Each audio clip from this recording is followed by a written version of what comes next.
I never expected my promise to build a small playhouse would lead to a police standoff in my own backyard.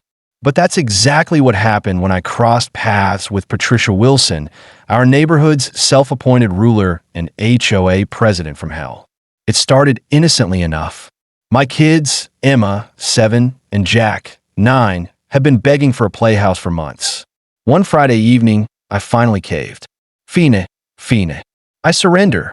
Their squeals of delight made it worth it. Being a licensed architect, I spent that night drafting proper blueprints for what would be the safest 6-foot playhouse our neighborhood had ever seen. I did my homework too. Our HOA bylaws clearly stated that minor recreational structures under 8 feet in height are permitted in backyard provided they're not visible from the street. Perfect. Our backyard was fully fenced, and my design was only 6 feet tall. No HOA approval needed. Saturday morning, my brother-in-law Mike showed up with his toolbox, and we got to work. The kids were our eager assistants, handing us nails and holding boards while we measured and cut. Everything was going great until I heard that sound, the aggressive throat clearing that makes your skin crawl. "Excuse me," came a sickeningly sweet voice. "What exactly do you think you're doing?" There stood Patricia Wilson at our gate, arms crossed, her platinum blonde bob perfectly motionless despite the breeze. 3 years as HOA president had given her a power trip that would make dictators blush. "Building a playhouse for my kids," I replied pleasantly. "Don't worry, I've checked the bylaws. It's completely within regulations." Patricia's eyes narrowed. "I don't recall approving any structure modifications for your property." I explained about Section 8.3, but Patricia wasn't having it. "Well, I'm not sure that's correct. You should stop construction until you receive proper approval." Looking at my disappointed kids, I decided to stand my ground. "I appreciate your concern, but we're going to continue.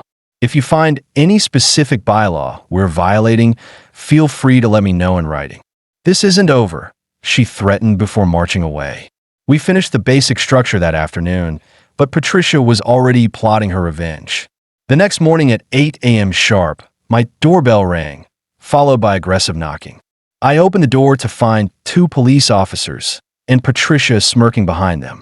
"Sir, we received a 911 call about an unauthorized construction creating a safety hazard," the officer explained uncomfortably. Patricia stepped forward dramatically. "It's an unsecured structure that could collapse at any moment. Children could be killed." I maintained my composure. "Officers, I'm a licensed architect. Would you like to see the playhouse?" They inspected it thoroughly while Patricia pointed out imaginary flaws. "See how it wobbles?" It didn't. "Those nails are exposed." They weren't. The officers quickly concluded there were no safety issues. "Ma'am," one told Patricia sternly, "please don't use emergency services for non-emergency situations. It could be considered a false report." True to her word, Patricia sent a violation notice the next day with a $300 fine.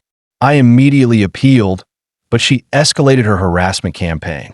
She walked by multiple times daily, taking photos and making notes. She recruited her HOA cronies to monitor our house and sent daily violation reminders. The final straw came when my son Jack asked in a small voice, "Dad, should we just take down the playhouse to make the angry lady go away?" That night, I pulled out my laptop and discovered something fascinating. Treehouses fell under different county regulations than ground-level playhouses. Even better, our HOA bylaws stated that structures with county permits superseded standard HOA restrictions. The next morning, I obtained a county permit for a multi-level recreational arboreal structure. When Patricia came by for her daily surveillance, I couldn't resist sharing the news. "Actually, Patricia, I should thank you," I said, showing her my permit. "If you hadn't been so concerned about the playhouse, I never would have researched the regulations so thoroughly. Did you know tree houses fall under different requirements?" Her face cycled through several emotions before settling on forced composure. "We'll see about that," she managed before storming off. At the appeal meeting, the community center was packed. I presented my case methodically, showing the original playhouse met all requirements and explaining my new county-approved treehouse plans. I also raised concerns about Patricia's harassment of my family. The committee, particularly Mr. Jenkins, a retired attorney, and Mrs. Chun seemed impressed by my documentation. When Patricia lost her composure and started shouting about technicalities, Mr. Jenkins reminded her that following proper procedures was exactly what she'd always emphasized. The appeal was granted, but that wasn't the end.